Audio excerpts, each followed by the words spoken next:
Welcome to Amazing World Channel. French President Emmanuel Macron will present his proposals to rebuild Europe and fight back against anti-EU forces on Tuesday afternoon, 26 September, right after the German elections increased uncertainties on which direction to take.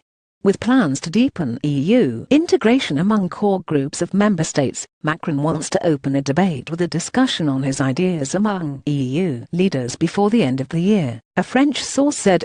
The French leader wants the EU to set up a roadmap by next summer for reforms over the next 10 years. He will speak to French and foreign students at the Sorbonne University in Paris, in a symbolic venue designed to point to the future of Europe. His speech will address three issues, the source said: a sovereign Europe, a united Europe, a democratic Europe. Macron will detail his plans for a Eurozone budget, Parliament and Finance Minister, as well as to increase convergence between member states on tax and social issues. He will propose to increase cooperation on defense, counter-terrorism, education, and culture. He is also expected to propose the creation of an EU innovation agency, and to expand the Erasmus student exchange program. Macron, who said last month that we have to think of a Europe with several formats, will insist that pioneer countries should be able to move forward without being stopped by the countries that don't want to go forward, the French source said.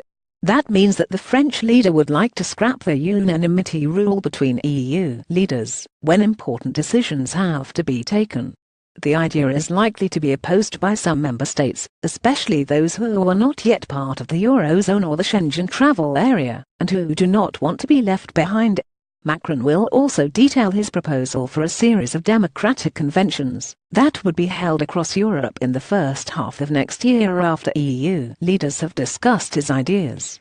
Through these 6 months of democratic conventions, we should debate this roadmap, the principles for which the governments will have designed, and then we can meet again and build what will be the foundations for an overhaul of Europe, he said in a speech in Athens last month. European Commission head Jean-Claude Juncker gave his support to the convention's idea in his State of the Union speech in early September. Macron will deliver his speech 2 days after the German elections, where Angela Merkel won a 4th mandate as Chancellor, but will have to build a coalition with the Liberals and Greens. The timing was intended as a way to impose Macron's thinking on the German coalition program, in order to facilitate a future Franco-German plan for the EU.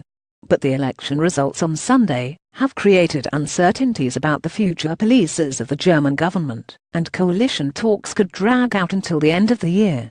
The defeat of the Social Democrats, who were considered more sympathetic to Macron's ideas, and the presence of the Liberal Free Democrats Party (FDP) in the future coalition could make things more difficult for the French leader. Inconceivable on Sunday, FDP leader Christian Lindner said that it was inconceivable for his party to imagine a Eurozone budget that made Germany subsidize France or Italy. Before the German elections, according to Le Monde, a French newspaper, Macron privately said that he would be dead if Merkel made an alliance with the FDP. But his aides now say that the FDP and the Greens have always been pro-parties. Macron and Merkel have said that they wanted to work together to increase EU integration. But the constraints of the coalition talks, and the new political climate in Germany, which saw the far-right AfD party enter parliament, could make an agreement between the two leaders more difficult. The moment has not come yet to say what is good or not in Macron's ideas, Merkel said after Sunday's vote, adding that it was important to know what lies behind his words.